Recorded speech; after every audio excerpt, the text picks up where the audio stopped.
My fiancé's family had a creepy tradition where his dad had to check my virginity before the wedding. I thought refusing would be enough, but now they're ruining my life to keep their dark secret safe. Turns out, I wasn't the first bride to run, and if I don't do something, I won't be the last. My fiancé's family tradition required examining the bride's virginity, so I examined my options and ran. In my fiancé's family, the father was required to check every bride's hymen the night before the wedding while the male relatives watched to ensure she was pure. Marcus told me this 2 nights before our wedding. We were sitting on our apartment floor folding wedding programs, his mother's handwriting listing who would walk when, and he just said it like he was telling me what time to show up for pictures. I laughed because what else do you do when someone says something that insane? But he wasn't joking. His brown eyes stayed serious, the same eyes that made me fall for him at my roommate's birthday party 2 years ago. Tomorrow night, my father needs to examine you. My brothers and Uncle Roberto will be there as witnesses, he said, taking my hands, his thumb doing that circle thing on my palm that usually calmed me down. It's how we ensure the bride is pure. The apartment smelled like vanilla candles and fresh laundry. We had RSVP cards sorted by table number and a honeymoon to Santorini booked. Everything was perfect 20 seconds ago. Now the room felt like it was tilting. I asked if his mother had done this, my voice coming out weird, like someone was choking me. He said, "Every woman who marries into the Castellano family does it," Marcus said. "Mom, my sister-in-law Maria, my cousin's wives. It proves your love and shows you have nothing to hide." He squeezed my hands tighter, and for the first time his touch made my skin crawl. "You're a virgin anyway, so what's the problem? What's the problem?" Like his father sticking his fingers inside me while his male relatives watched was the same as checking my teeth. We'd waited 2 years because Marcus wanted our wedding night to be special,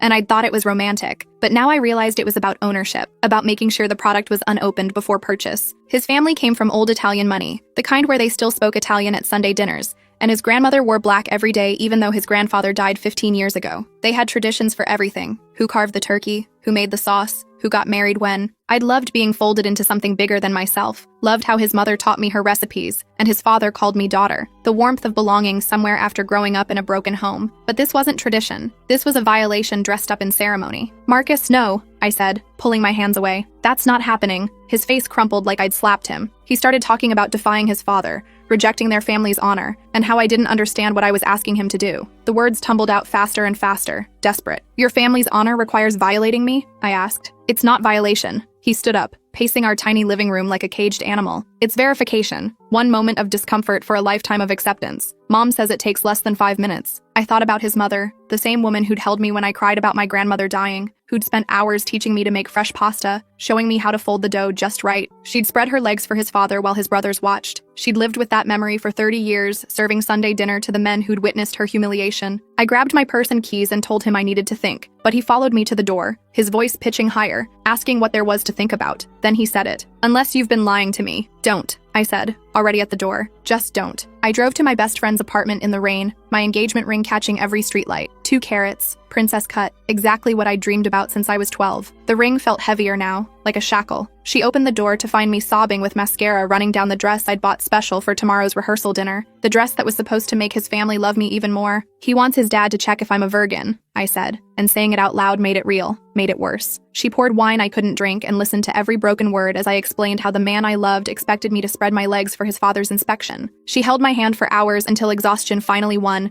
and I passed out mid-sentence on her couch. Then I woke to 43 missed calls and a neck that screamed from the angle. The next morning, I went back to our apartment. Marcus had been crying, his eyes red and puffy. He'd slept in his clothes, empty beer bottles on the coffee table next to our wedding programs. "If you loved me, you'd protect me from this," I said. The slap came fast, his palm connecting with my cheek hard enough to snap my head sideways. We both froze. In 2 years, he'd never raised his voice at me, let alone his hand. Suddenly, every beautiful moment together felt like a lie. "I don't need to prove anything," he said, his voice cold now. I left my ring on the kitchen counter next to the wedding programs we'd folded together 12 hours ago. Our names looked stupid in gold script, like they belonged to different people. People who were in love, people who protected each other. My best friend's couch became my home until Marcus showed up shaking. "I hit you to save your life," he said. "The examination isn't about virginity, it's an auction. The witnesses are buyers. Every woman who's gone through it gets sold after the first anniversary. I had to make you hate me enough to run." My hands shook as I stared at him, trying to process what he'd just said. An auction. Not a tradition, not an examination, but human trafficking dressed up in family honor. Marcus stood there in my best friend's doorway, his face gaunt, looking nothing like the man who'd proposed to me on the Brooklyn Bridge 14 months ago. I backed away from the door,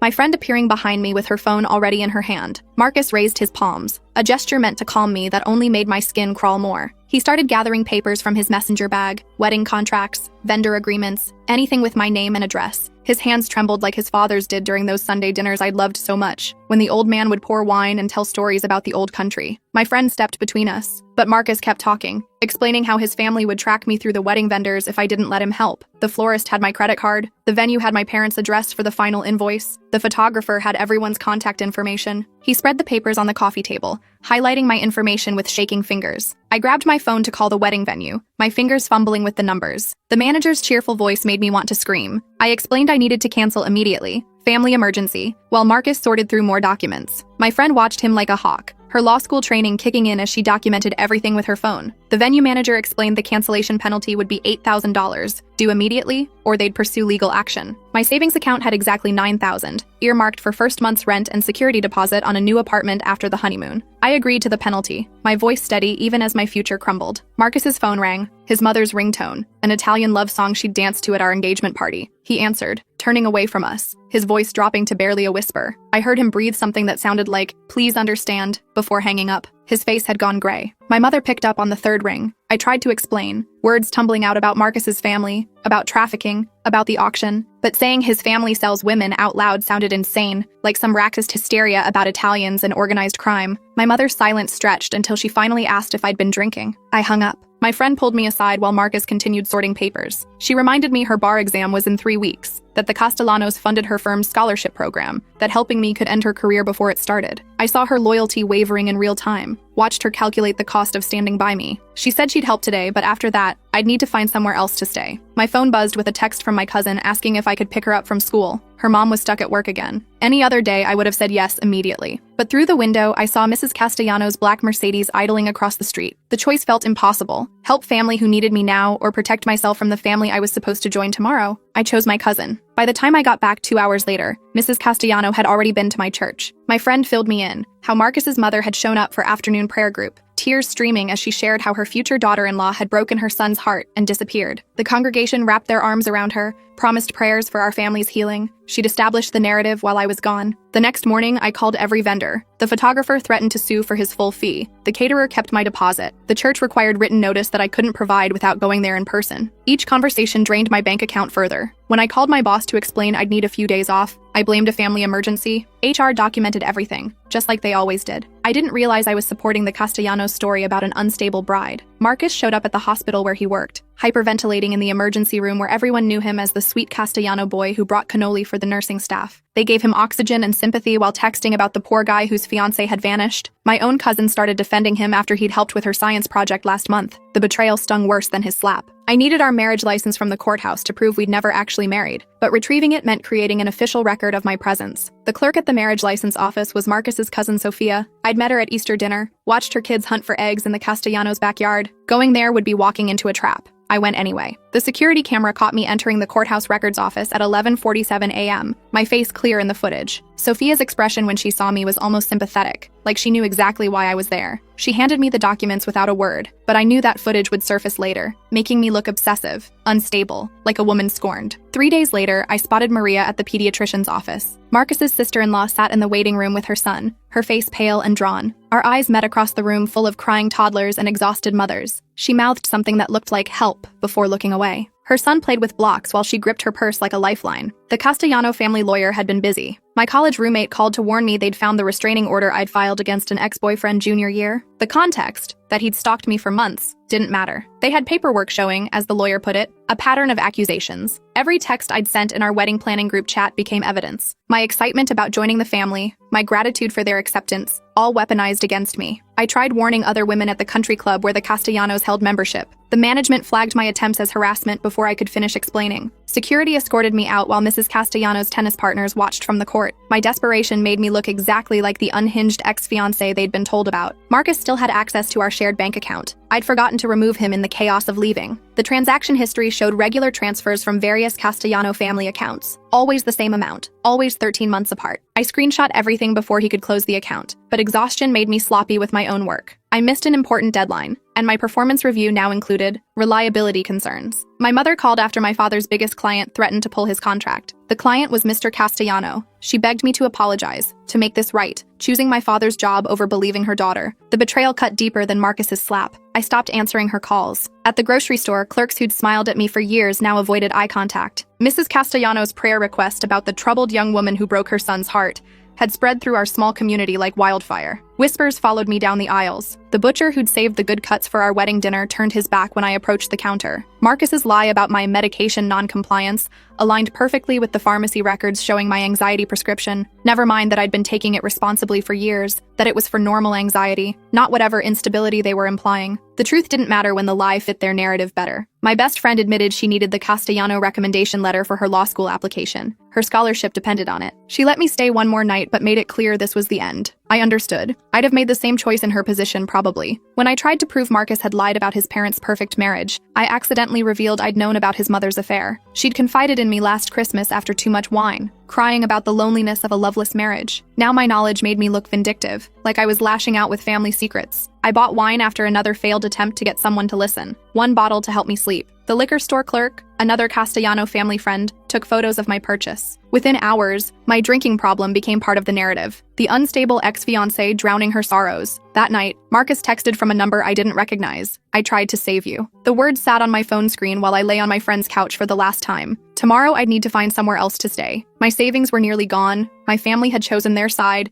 and the Castellanos had won every round so far. But Maria's terrified face at the pediatrician's office haunted me. That mouthed help meant something. I thought about the 13-month transfers, about Mrs. Castellano's tears that seemed too practiced, about a family tradition that was actually a business model. Marcus said he'd tried to save me, but what about the women who couldn't be saved? What about Maria, trapped in that house with her son, knowing what they'd done to her and powerless to stop it? The wine bottle sat unopened on the coffee table. I needed a clear head for what came next. The Castellanos thought they'd broken me, isolated me, destroyed my credibility. They were mostly right, but they'd also revealed themselves. Every move they made to discredit me also showed their methods, their connections, their fear of exposure. I started making a list on my phone. Every transfer amount, every date, every person who'd suddenly turned against me. The pattern was all there if anyone would look. The problem was getting someone to look when the Castellanos had spent decades building their reputation. My phone buzzed with another unknown number. This time it was a photo. Me at the courthouse looking frantic and disheveled. Whoever sent it wanted me to know they were watching, documenting, building their case against me. I saved the photo anyway. Evidence worked both ways. Tomorrow I'd have to leave my friend's apartment. My job was hanging by a thread. My family had abandoned me. My reputation was destroyed. But I was starting to understand something. This wasn't just about me anymore. This was about Maria's mouthed plea for help,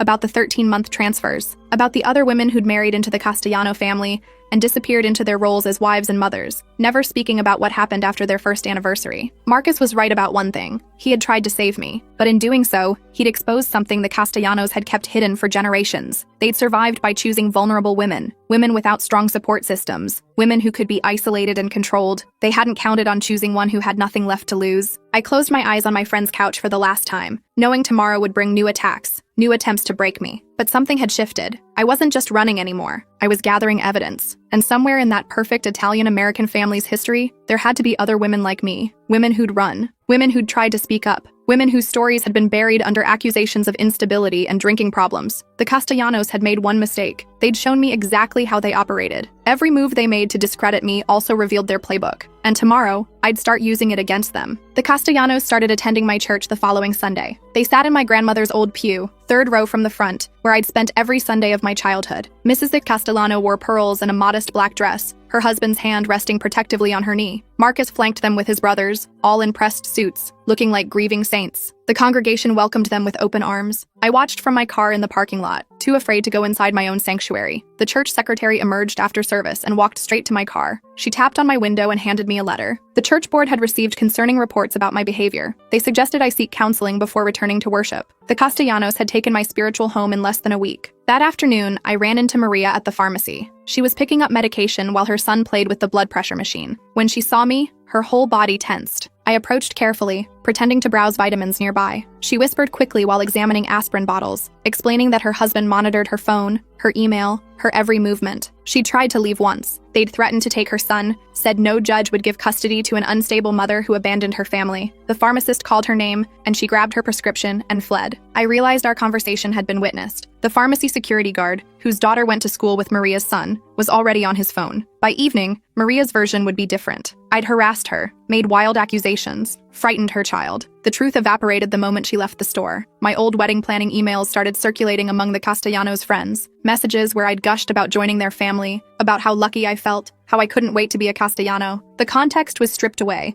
leaving only my enthusiasm as evidence of instability when things didn't work out. My own words became weapons against me. Marcus's nephew started appearing at places I frequented. The 8-year-old would be at the coffee shop with his nanny, at the library with his tutor. He'd look at me with those big Castellano eyes and repeat things in his innocent voice. His daddy said I was sick and needed help. His family was worried about me. The child's trust had been weaponized, his innocence used to spread their narrative. My neighbor's Ring doorbell had captured part of a conversation between Marcus and me from weeks ago. Out of context, the footage seemed to support his version of events. Me gesturing wildly, him trying to calm me down. The audio was muffled, but body language told a story. The footage made its way to the Castellano lawyer within days. I tried filing a civil complaint about the trafficking claims. The clerk at the courthouse looked at me with barely concealed skepticism. Without evidence, my accusations sounded like the ravings of a bitter ex-fiancé. The Castellanos' lawyer filed a counterclaim for defamation the same day. Now I wasn't just crazy, I was malicious. One night, I remembered Marcus used his mother's birthday for every password. Her birthday was November 15th. I still had access to our old shared cloud storage from when we'd planned the wedding together. My fingers shook as I typed in 11:15. The account opened. Hundreds of files appeared. Wedding planning documents, photos from our trips, shared grocery lists. But buried in a folder marked tax documents were drafts of emails Marcus had never sent. Emails to someone named Father Francis, begging for guidance. Emails describing the family tradition in detail, his horror at learning the truth, his plan to save me by making me hate him. My heart hammered as I screenshot everything before the password could be changed. Maria's Instagram stories became a study in coded communication. Pictures of family dinners with captions about traditions. Photos of her son with quotes about protecting what matters most. Each post seemed normal to casual viewers, but I saw the pattern. She was documenting her isolation, her fear, leaving breadcrumbs for anyone who knew how to look. My therapist, who I'd seen for anxiety since college, received a subpoena. The Castellanos' lawyer wanted records of any sessions where I'd discussed paranoid thoughts about Marcus's family. My safe space, where I'd processed normal relationship anxieties, was being twisted into evidence of mental instability. I attempted to record Marcus during a chance encounter at the grocery store. I kept my phone in my pocket, the voice recorder running, but he spotted the red light through the fabric. He smiled sadly and shook his head. His whispered words about still trying to frame his family would sound caring to anyone listening. The recording was useless. Maria's son's school called me. I was still listed as his emergency contact from when I'd helped with pickup during wedding planning. The school needed someone to get him. Maria was unreachable. I arrived to find the boy fevering and miserable. As I signed him out, I realized this was leverage. The Castellanos couldn't remove me from the list without raising questions, but my continued presence gave me access to Maria's world. The priest at my church chose his path when the youth center's funding came up for renewal. The Castellanos had built that center, donated every year to keep it running. Father Michael delivered sermons about forgiveness, about not bearing false witness, about the danger of bitterness. Each word felt directed at me, sitting in my car in the parking lot, watching through the live stream. I noticed Mrs. Castellano wearing my grandmother's brooch at a church function, the pearl and sapphire pin that had gone missing from my apartment months ago. She touched it often, making sure I saw it in every photo posted to the church's Facebook page. My grandmother's jewelry on the chest of my enemy, and no way to prove it was mine. The Castellanos made an offer through their lawyer. Sign an NDA, leave town, never speak about the family again. In exchange, they'd drop the defamation suit and give me $10,000 for relocation expenses. The lawyer presented it as generosity, a way to move forward. I refused. My refusal was immediately reframed. If I really believed my accusations, why wouldn't I take money to start fresh somewhere safe? Unless this was about extortion, not justice. Unless I wanted to profit from lies about a good family. The narrative shifted again, painting me as greedy rather than just unstable. I discovered something crucial in Maria's coded messages. She mentioned insurance in a comment about keeping family memories safe. Insurance meant documentation. Somewhere, Maria had been gathering evidence, just like me, but finding it without putting her in danger seemed impossible. My investigation led me to examine Mrs. Castellano's history. Buried in old church newsletters, I found a mention of her sister who'd moved away suddenly 30 years ago. The sister who'd been engaged to a Castellano cousin. The sister who'd broken tradition and disappeared. Mrs. Castellano hadn't just endured the examination. She'd watched her own sister escape and chosen to stay. My brother called after weeks of silence. His son needed insulin, and his insurance came through his job at a Castellano-owned construction company. He believed me, he said, but he couldn't risk his son's health. He asked me to stop making waves. Then quieter, he mentioned he'd been photocopying employment records. Names, dates, women who'd left the company suddenly after about 13 months. He'd mail them to me if I promised to be careful. I planted false information with 3 different people from my support group, telling each a different story about where I was staying. Within days, I knew who was reporting to the Castellanos. The woman who'd seemed most sympathetic, who'd cried with me over coffee, was the one whose version appeared in threatening texts from unknown numbers. I orchestrated an encounter with Marcus's aunt at the pharmacy. She had high blood pressure, picked up medication every month like clockwork. I struck up conversation about the heat, about health, about family stress. She swiped her loyalty card, and I memorized the number. Later, I called pretending to be her, checking on points and purchase history. The automated system revealed regular purchases of Plan B, despite her being 55 and supposedly devoted to her husband. The cloud storage revealed more before Marcus changed the password. Contracts written in Italian, with what looked like signatures and monetary amounts. I didn't speak Italian, but numbers translate universally. 50,000, 75,000, always in euros, always with dates roughly 13 months after wedding dates I recognized. The wedding photographer emerged from the woodwork, demanding payment for services rendered. He had the full wedding prep shoot we'd done 6 months ago. I met him at a coffee shop to negotiate, hoping his photos might have captured something useful. In the background of seemingly innocent family portraits were meetings, handshakes, exchanges I hadn't noticed at the time. Meeting the photographer meant missing a crucial appointment with Maria. The social worker noted my absence, marked me as uncooperative in helping Maria's son. Another mark against my credibility, another point for the Castellanos. Every choice had consequences I couldn't foresee. Legal fees for fighting the defamation suit forced me to sell my car. I watched the tow truck take away my last piece of independence while the Castellanos renovated their vacation home. The contractor mentioned they'd paid cash, unusual for such a large project. Blood money disguised as family wealth. I confronted Marcus's mother at her favorite cafe. The young waitress who'd served us during wedding planning watched in horror as I demanded answers about the missing women. Mrs. Castellano remained calm, sipping her espresso, letting my desperation speak for itself. The waitress, who'd idolized the perfect Castellano family, saw me escorted out by management. Another witness turned against me. My workplace finally had enough. Human Resources called me in to discuss the hostile environment I'd created with my accusations against a respected family. Co-workers felt uncomfortable. Clients had complained. They offered me a choice: resign quietly or be fired for cause. I resigned. My replacement was Marcus's cousin, hired within days. I slept in my friend's garage after her landlord threatened eviction if I stayed in the apartment. The concrete floor and sleeping bag were my new reality while the Castellanos posted photos from charity galas. They smiled for cameras in designer clothes paid for with the suffering of women like Maria. My father arrived at the garage one morning. He looked older, defeated. The Castellanos had given him an ultimatum: control his daughter or lose his biggest client. 20 years of building his business, and it all depended on keeping the Castellanos happy. He begged me to stop torturing the family with lies about good people. He used those exact words, like they'd been fed to him. My investigation had consequences I hadn't anticipated. Maria's friend lost her custody battle when her ex-husband's lawyer brought up her association with the conspiracy theorist attacking the Castellano family. Her children went to live with their father because she'd been seen talking to me at the grocery store. Another friend's marriage crumbled under the pressure. Her husband couldn't handle the whispers at his job, the questions about why his wife associated with someone so clearly unstable. She chose her marriage over our friendship. I understood, even as it left me more isolated. I kept going despite the destruction in my wake. Each revelation about the Castellanos came at the cost of someone else's life falling apart, but stopping meant letting Maria and others remain trapped. The moral weight crushed me daily, but I couldn't quit. My last ally,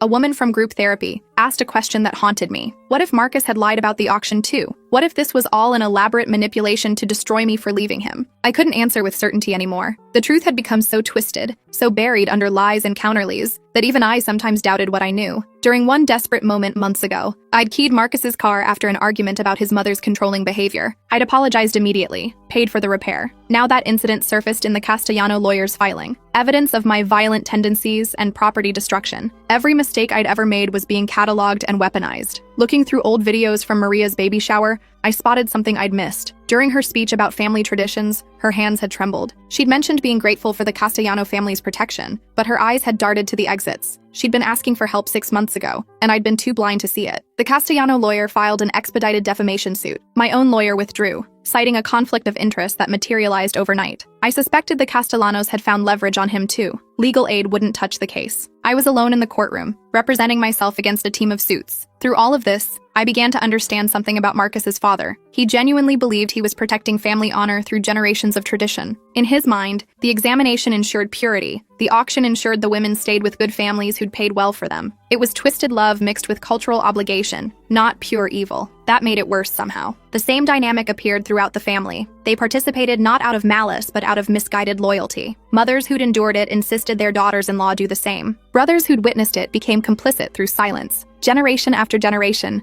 trauma disguised as tradition. I convinced Maria's babysitter to deliver a message during a playground visit, a simple phrase that would mean nothing to anyone listening. She agreed reluctantly, whispering to Maria while pushing her son on the swings. The message was clear: the bird wants to sing. Maria's eyes widened, but she kept pushing the swing, saying nothing. My old ethical boundaries crumbled as desperation grew. I social engineered bank information by calling branches pretending to be various Castellano family members. I gathered routing numbers, transaction patterns, anything that might prove the money trail. Each lie I told culled another piece of who I used to be. Small victories felt hollow. When a judge granted a restraining order against Marcus, I saw genuine pain in his eyes across the courtroom. We were both mourning different losses. He'd lost the woman he loved to his family's sickness. I'd lost the man I loved to the same poison. The order felt like admitting our love had died. The Castellanos' counterclaim gained media traction. A small local blog picked up the story of a prominent family being extorted by a bitter ex-bride. The narrative was compelling. Established family, charitable works, unhinged woman making wild accusations. Comment sections filled with people who knew the Castellanos, defending their character. Everything hinged on Maria now. Her testimony could validate everything or destroy what little credibility I had left. But testifying meant risking her son, her safety, her carefully constructed survival within the Castellano prison. I was asking her to sacrifice everything for truth. My past kindness haunted me in unexpected ways. I'd spent hours teaching Marcus's grandmother to use her new smartphone, setting up video calls with relatives in Italy. Now she tearfully told everyone how I'd betrayed their trust after they'd welcomed me so warmly. Every good deed became evidence of their generosity and my ingratitude. Hospital colleagues chose sides based on practicality. The Castellanos donated to the cardiac wing, the children's ward, the annual fundraising gala. I was one former employee making wild accusations. The math was simple. Good people doing good works couldn't possibly be involved in something so evil. The district attorney's office finally agreed to meet with me. The ADA, a tired woman who'd seen too much, listened to my story with professional skepticism. She explained the burden of proof, the difference between cultural traditions and criminal acts. Without concrete evidence of money changing hands, of women being sold, there was no case. Unusual traditions weren't illegal. I called in my last favor from the director of a victims advocacy group. My mother had saved her daughter from drowning years ago at a community pool. She owed us everything, she'd always said. But when I asked for help,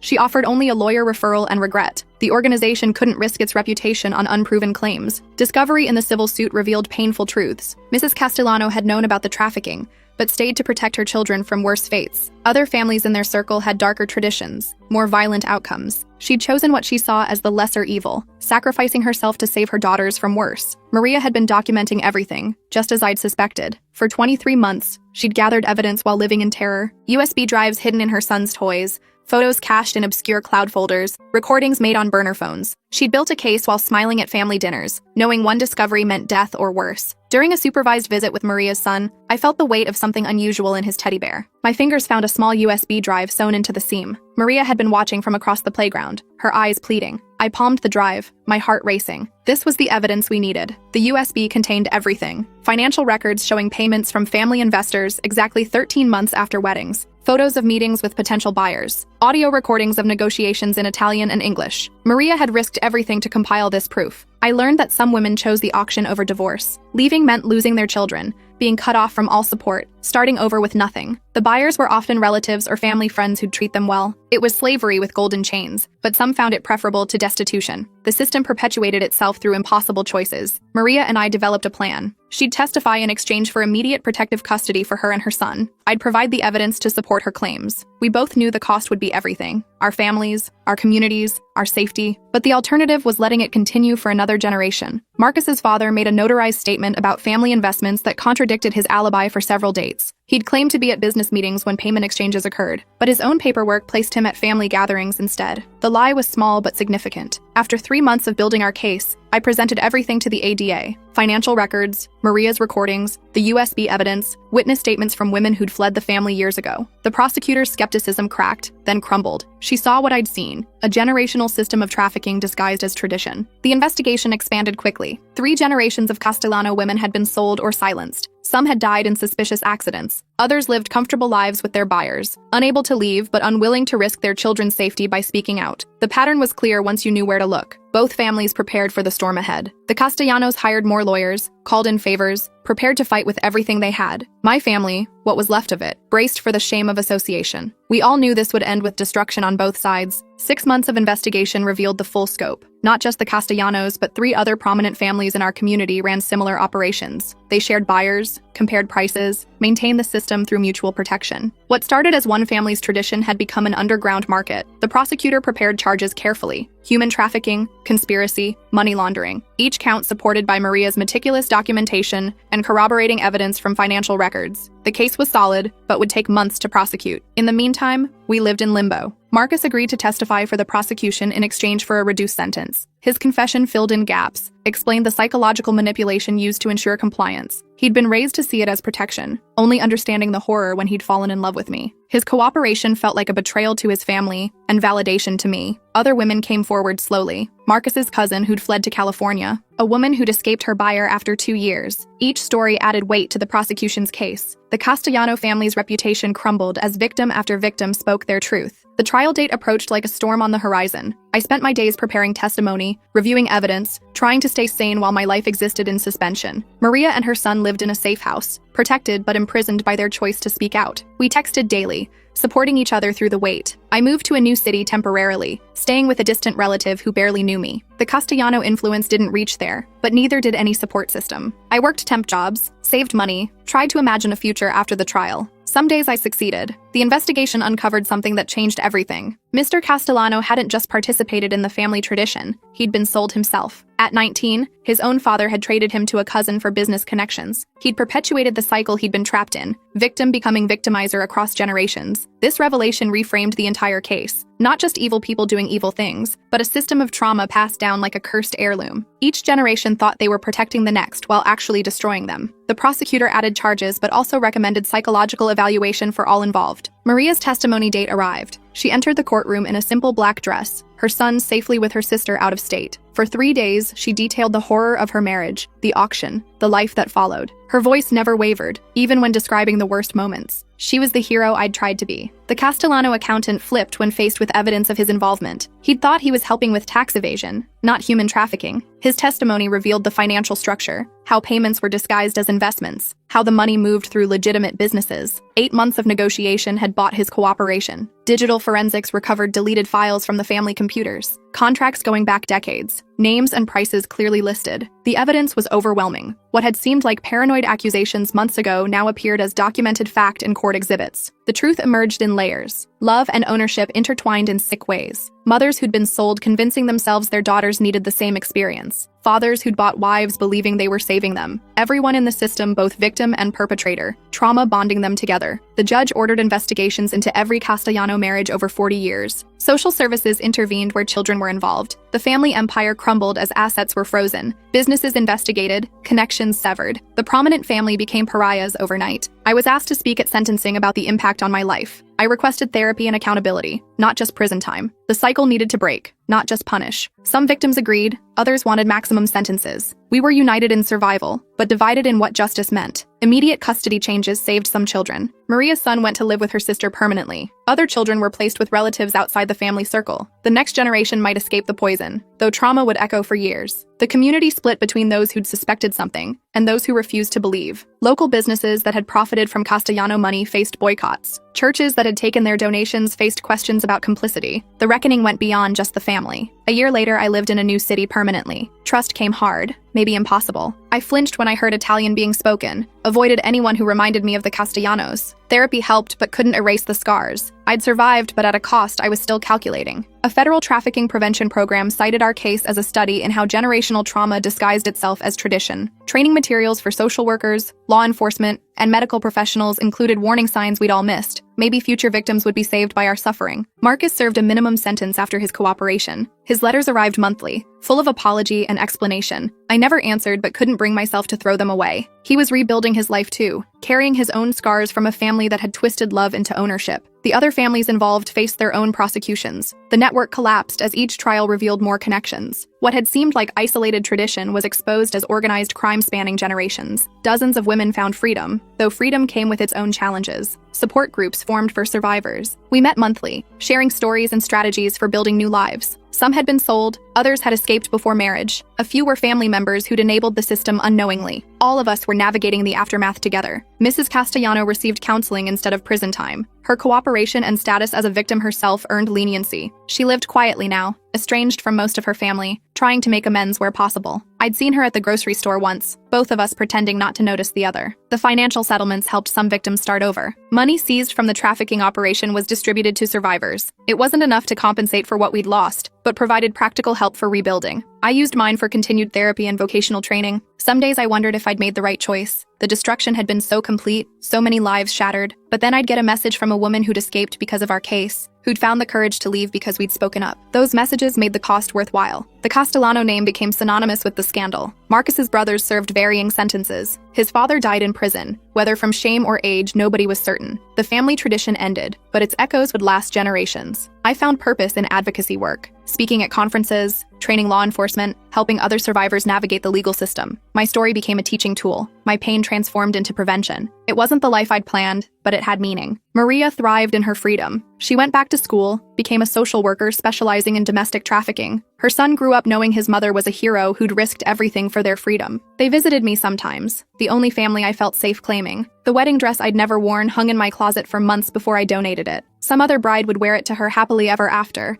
never knowing its history. I hoped her love story would be real, that her traditions would be joyful, that her family would protect rather than prey. Recovery wasn't linear. Good days mixed with bad ones, triggers appearing unexpectedly. A certain cologne would send me spiraling. Italian restaurants were impossible. Wedding announcements made me nauseous. But slowly, very slowly, I built a life around the broken pieces. The investigation had revealed over 50 victims across 3 generations. Some had died mysteriously. Others lived quietly with their buyers. Many had escaped but never spoken up. Each story added to the horror, but also to the validation. We hadn't been crazy or vindictive. We'd been right. I learned to live with the duality, grateful for my escape but mourning what I'd lost, proud of my courage but aware of the destruction it had caused, strong enough to survive but forever marked by the experience. Recovery meant accepting all these contradictions. The case study became required reading in sociology programs. How family traditions could hide trafficking, how communities could enable abuse through willful blindness, how victims could be discredited systematically. Academic analysis of our lived nightmare, necessary but painful to see. 5 years later, I could almost imagine trusting someone again. Therapy had given me tools, time had softened some edges, purpose had provided direction. I wasn't the woman who'd folded wedding programs with Marcus, but I was someone. Scarred but surviving, broken but building. The Castellano houses sold one by one. Their businesses dissolved or were bought by others. The family scattered, some to prison, others to distant cities where the name meant nothing. The empire built on suffering had fallen, though its victims would carry the weight forever. Sometimes I dreamed about the life I'd planned. The honeymoon in Santorini, the children who'd have Marcus's eyes, the Sunday dinners with family. Then I'd wake up in my small apartment, alone but free, and remember that those dreams had been built on lies. This reality, painful as it was, contained truth. Maria called on the anniversary of her testimony. We didn't need to speak much. Just hearing each other breathe was enough. We'd survived something together that bonded us beyond words. Sisters not by blood but by brave choices made in impossible circumstances. The new federal legislation inspired by our case passed after years of advocacy. Stronger protections for trafficking victims, better training for law enforcement, mandatory reporting for certain professionals, laws written in our blood but hopefully preventing future bloodshed. I kept one photo from my time with Marcus. Not of us together, but of his grandmother teaching me to make pasta. Before I knew the truth, when love felt simple and family meant safety. A reminder that even in the darkest systems, there had been moments of genuine connection. Those moments made the betrayal worse, but also reminded me that I'd had the capacity to love. Maybe someday, I would again. The story ended not with justice, exactly, but with survival. The Castellano tradition was broken, its victims freed or at least acknowledged. We'd paid in ways that couldn't be calculated, lost things that couldn't be recovered. But we'd also found strength we didn't know existed, forged bonds through shared trauma, and prevented future generations from suffering as we had. My phone rang with an unknown number. Usually I didn't answer, but something made me pick up. A young woman's voice trembling,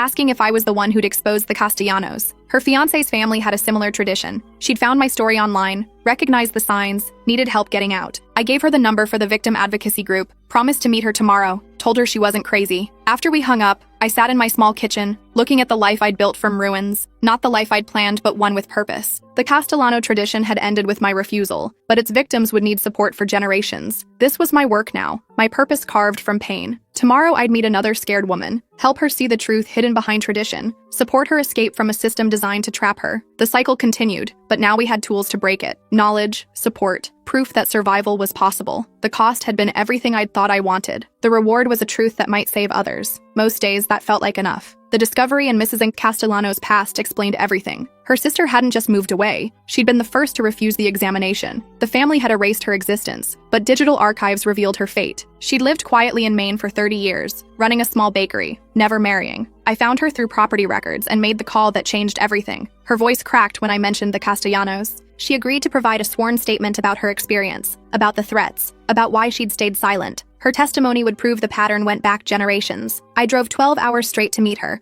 my hands shaking on the steering wheel. Maria's evidence from the USB drive needed authentication. I spent days organizing financial records, creating timelines, cross-referencing dates with wedding announcements. Each payment corresponded to a woman who'd suddenly become reclusive after marriage. The pattern was undeniable once mapped out properly. The ADA assigned a forensic accountant to verify the money trail. He worked through the night, tracing funds through shell companies and overseas accounts. By morning, he'd confirmed what Maria had risked everything to document. The trafficking operation had generated millions over 4 decades. I received a package from my brother with no return address. Inside were photocopies of employment records from the Castellano Construction Company, women hired as office managers, then terminated exactly 13 months later with generous severance packages, the same women who'd married into the family. Maria's son developed nightmares about men coming to take his mother away. The safe house psychologist documented his trauma, adding another layer to our case. Children suffered even when they weren't direct victims. The generational damage spread like poison through every branch of the family tree. The prosecutor subpoenaed phone records from the Castellano family. Text messages between brothers discussing merchandise and quality control made even hardened investigators sick. They'd developed code words over the years, but the context was clear. Women were products to be evaluated and sold. I testified for 6 hours straight, detailing every manipulation, every threat, every moment of terror. The defense attorney tried to paint me as vindictive, but the evidence supported every claim. When he suggested I'd orchestrated everything for attention, I simply pointed to my destroyed life as proof of the cost of speaking truth. Marcus took the stand against his family. His testimony revealed the grooming process, how boys were taught to see the tradition as protective rather than predatory. He broke down describing the moment he'd realized what his family really did. The courtroom fell silent as he detailed his father's lessons about maintaining family honor through control. The forensic analysis of the Italian contracts was devastating. Professional translators confirmed the documents were bills of sale, complete with terms of transfer and payment schedules. Some contracts included provisions for returns if the product proved unsatisfactory. The language was clinical, dehumanizing, undeniable. 3 more women came forward during the trial. Each had escaped the Castellano family at different times. Each had been silenced through threats or payoffs. Now they spoke freely, their testimonies painting a picture of systematic abuse spanning generations. The prosecutor had to request additional court time to hear them all. Mrs. Castellano's sister flew in from Maine to testify. Seeing her in person, I understood why she'd stayed hidden. She looked broken despite 30 years of freedom. Her testimony about the night she'd refused the examination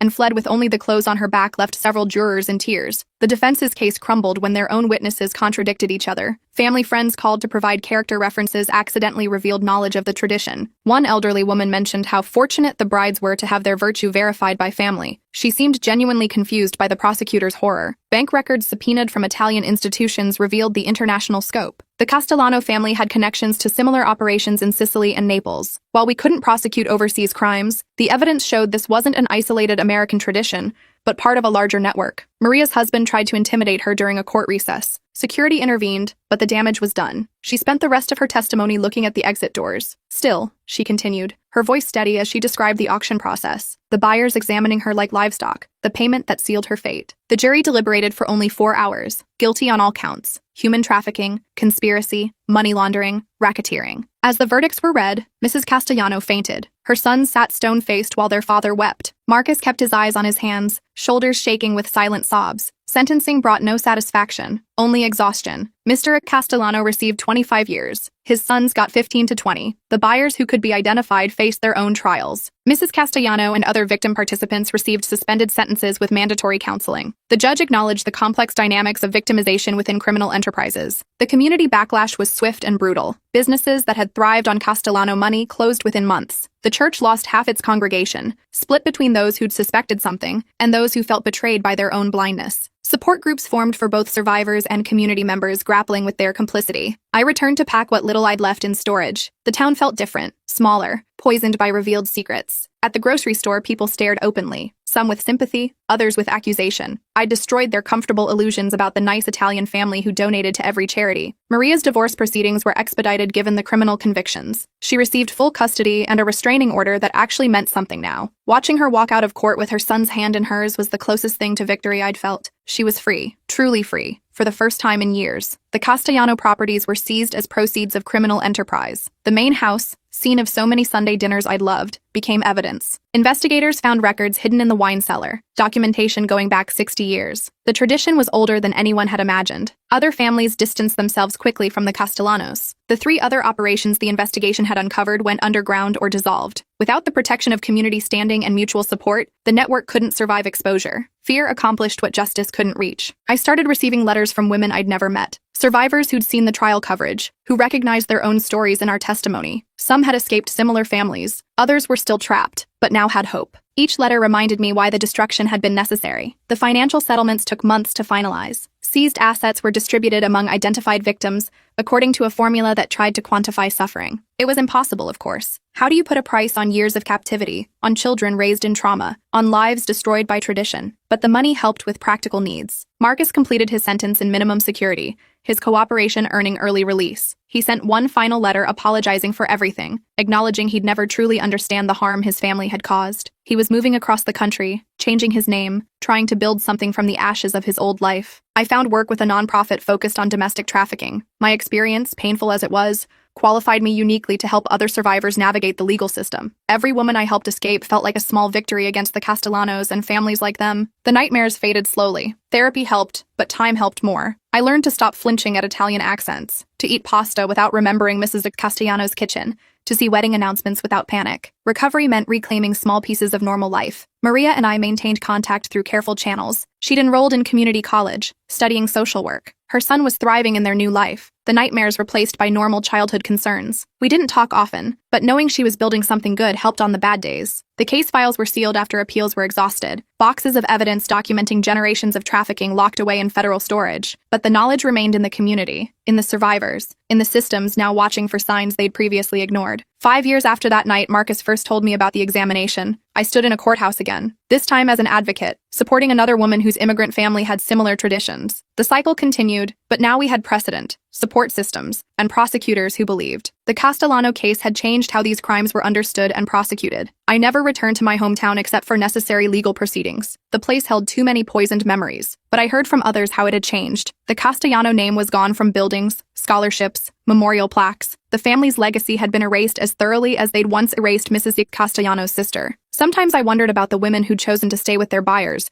rather than risk everything testifying. I understood their choice even as it frustrated me. The system had been designed to make escape seem impossible. Those who'd found small freedoms within captivity weren't villains, just survivors making impossible choices. The federal training program based on our case became mandatory for law enforcement in multiple states. I occasionally spoke at trainings, sharing our story with rooms full of skeptical officers who'd learned to recognize signs they'd previously dismissed. Each training felt like extending our victory beyond our individual freedom. On quiet evenings, I thought about the life I'd planned with Marcus, the children we'd never have, the family dinners that had hidden horror, the love that had been real even if built on lies, grief for what never was mixed with gratitude for escape. Both feelings were true, both were mine to carry. The work continued. Every month brought new calls from women recognizing their own situations in our story. Some I could help immediately, others needed years of support before taking action. The Castellano tradition was broken, but similar systems persisted in shadows, waiting to be exposed. I kept Maria's first letter to me after the trial. She'd written simply that her son had laughed for the first time in months. That single line reminded me why every loss had been worthwhile. Children laughing freely because their mothers were free. That was the truest victory against the Castellanos and everything they'd represented. The anniversary of my escape passed quietly each year. No celebration, just acknowledgement of survival. I'd built a life from ruins, found purpose in pain,